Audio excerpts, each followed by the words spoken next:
Hello बच्चों, let's read the question. The question says which of the following statement is not correct. हमें यहाँ wrong statement जो है बस ढूंढना है.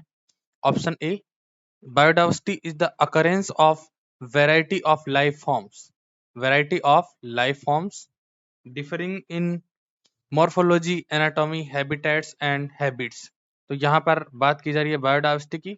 तो बायोडाइवर्सिटी के बारे में कहा गया कि जो लाइफ फॉर्म्स की जो वेराइटीज हैं जो कि एक दूसरे से डिफर करती है मॉर्फोलॉजी में, एनाटॉमी में, हैबिट्स में, हैबिटाट में, जो अलग अलग जो हैबिटेट में रहते हैं, अलग अलग जिनकी हैबिट्स हैं, अलग अलग जो दिखते हैं, अलग अलग जिनके टिश्यू सिस्टम है, उन लाइफ फॉर्म्स का जो अकरेंस है, उनकी जो मिलने की जो प्रोबेबिलिटी है, उनका होना, डिफरेंट डिफरेंट लाइफ फॉर्म्स का होना ही बायोडाइवर्सिटी है. तो ये एकदम करेक्ट स्टेटमेंट है. इसमें सारी चीजें ठीक से लिखी हुई है. आगे अपन बात करें सिस्टेमेटिक्स. तो सिस्टेमेटिक्स के बारे में कहा गया है is the branch of biology that deal with plants cataloguing plants, animals and other organism into categories that can be named, that can be remembered, that can be compared and that can be studied. तो systematics जो है, systematic वो science है जो कि जो organism जो available हैं, सिस्टेमेटिक्स जो है, जो अवेलेबल ऑर्गेनिज्म जो हैं, ऑल अवेलेबल ऑर्गेनिज्म जो है, उनको प्रॉपर एक सिस्टेमेटाइज वे में जो है स्टडी करने का, उनको रिमेम्बरिंग करने का, उनके कैटलॉगिंग करने से रिलेटेड साइंस है. तो यहाँ ऑल अवेलेबल ऑर्गेनिज्म जो हैं उनको सिस्टेमेटाइज ढंग से उनको कैटेगराइज करना, उनका कैटलॉग जो है कैटलॉग प्रिपेयर करना, उनको सिस्टेमेटाइज ढंग तरीके से प्रिपेयर करना, उनको सिस्टेमेटाइज तरीके से नेमिंग करना, उनको रिमेम्बर करना, उनकी स्टडी करना.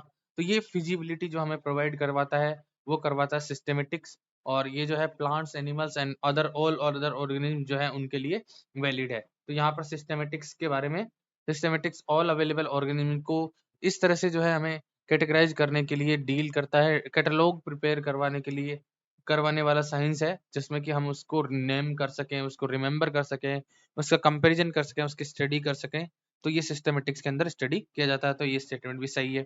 आगे अपन बात करें, classification is the branch of biology that deal with principle and procedure of identification and nomenclature of organism. तो यहाँ पर लिखा हुआ है कि क्लासिफिकेशन के बारे में लिखा हुआ है कि क्लासिफाई जो है वो बायोलॉजी की वो ब्रांच है जो ऑर्गेनिज्म को क्लासिफाई करती है. और यहाँ पर लिखा हुआ है कि principle and procedures of identification and nomenclature के साइंस पे जो काम करती है उस ब्रांच को क्लासिफिकेशन कहा जाता है.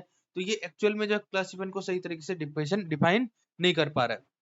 क्लासिफाई करने का, क्लासिफिकेशन जो है वो ऑल अवेलेबल ऑर्गेनिज्म जो है, इन ऑल अवेलेबल ऑर्गेनिज्म को क्या करने का साइंस है, इनको सिस्टेमेटाइज करने के बाद जो है, इनको सिस्टेमेटाइज करने के बाद जो है ये क्लासिफाई करने का जो साइंस है, क्लासिफाई करना. और क्लासिफाई कैसे करेंगे, ये करेंगे सिमिलरिटीज एंड डिसिमिलरिटी की बेसिस पे. सिमिलरिटी एंड डिसिमिलरिटी जो है, डिसिमिलरिटी जो है, इनके बेसिस पे जो है ऑर्गेनिज्म को कैटेगराइज करने का जो साइंस है वही क्लासिफिकेशन है. तो यहाँ आइडेंटिफिकेशन से जो रिलेटेड साइंस है, आइडेंटिफिकेशन जो है वो क्लासिफिकेशन का एक इम्पोर्टेंट पार्ट है, बट इसमें जो इम्पोर्टेंट चीज है वो यहाँ पर छूटी हुई है कि ये क्लासिफाई करने का साइंस है, ऑर्गेनिज्म को ऑर्गेनाइज करने का साइंस है. तो यहाँ पर जो है इनकरेक्ट स्टेटमेंट जो हमें बताना था वो ऑप्शन सी है. ऑप्शन सी ही इस क्वेश्चन का राइट आंसर होगा. डी ऑप्शन में है नन ऑफ दीज. तो यहाँ पर राइट आंसर है ऑप्शन सी, जो कि इनकरेक्ट ऑप्शन को शो करता है. Thank you, all the best.